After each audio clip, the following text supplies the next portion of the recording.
धृतराष्ट्र, गांधारी और कुंती की मृत्यु कैसे हुई बहुत कम लोग जानते हैं दोस्तों। आइए जानते हैं कि महाभारत युद्ध में कौन कौन से लोग बचे थे और इन लोगों की मृत्यु कैसे हुई और धृतराष्ट्र, गांधारी और कुंती की मृत्यु कैसे हुई। महाभारत युद्ध की समाप्ति के बाद कृतवर्मा, कृपाचार्य, युयुत्सु, अश्वत्थामा, युधिष्ठिर, अर्जुन, भीम, नकुल, सहदेव, श्री कृष्ण आदि जीवित बचे थे। इसके अलावा धृतराष्ट्र, द्रौपदी, गांधारी, विदुर, संजय, बलराम, श्री कृष्ण की पत्नियां भी जीवित थी। अब सवाल यह आता है कि धृतराष्ट्र, गांधारी और कुंती की मृत्यु कैसे हुई।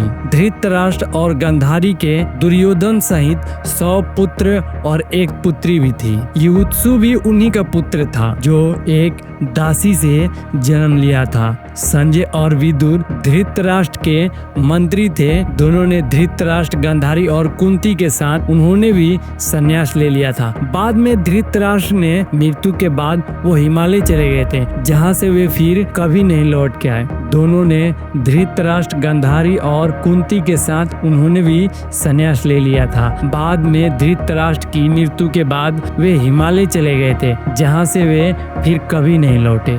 धृतराष्ट्र का दामाद जयद्रथ था, जिसका वध अर्जुन कर देते हैं। महाभारत युद्ध के 15 वर्ष बाद धृतराष्ट्र, गांधारी, संजय और कुंती वन में चले जाते हैं। 3 साल बाद एक दिन धृतराष्ट्र गंगा में स्नान करने के लिए जाते हैं और उनके जाते ही जंगल में आग लग जाती है। वे सभी धृतराष्ट्र के पास आते हैं। संजय उन सभी को जंगल से चलने के लिए कहते हैं, लेकिन दुर्बलता के कारण धृतराष्ट्र वहां से नहीं जाते हैं। गांधारी और कुंती भी वहीं रह जाती है।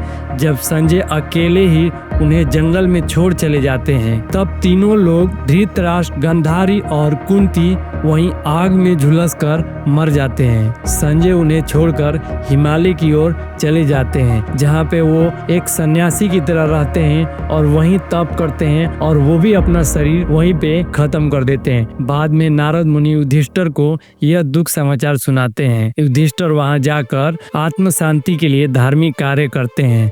इन सब की जानकारी और भी ज्यादा चाहिए तो आप संत रामपाल जी महाराज का सत्संग सुनिए कि इन लोगों को इतना दुख तकलीफ कैसे आया। धृतराष्ट्र के जीवन में ही उनकी सारी दुनिया लूट गई। ऐसा क्यों हुआ? उन्होंने ऐसा क्या कर्म किए थे जिसकी वजह से उनको इतना बड़ा सजा भुगतना पड़ा? और ये सब जानकारी आप संत रामपाल जी महाराज से सुन सकते हैं। मैं भी संत रामपाल जी महाराज का शिष्य हूँ और मैं भी उन्हीं के सत्संग के माध्यम से ये सब चीजें जानता हूँ। इन लोगों को इतना पाप क्यों लगा और ऐसा क्यों इनको दुख झेलना पड़ा? दोस्तों, आपको जानकर हैरानी होगी कि द्रौपदी का चीर श्री कृष्ण जी ने नहीं बढ़ाए थे, वो कबीर भगवान बढ़ाए थे। आप इसके बारे में जानना चाहते हैं तो एक बार संत रामपाल जी महाराज का सत्संग सुन के देखिए, आपको पता लग जाएगा कि द्रौपदी का चीर किसने बढ़ाया था। मुझे आशा है कि आप उनका सत्संग जरूर देखेंगे। दोस्तों, उनका YouTube चैनल का नाम है सतलोक आश्रम, एक YouTube चैनल का नाम है संत रामपाल जी महाराज। ऐसे तो उनके बहुत सारे चैनल है, लेकिन इन पे ही ज्यादा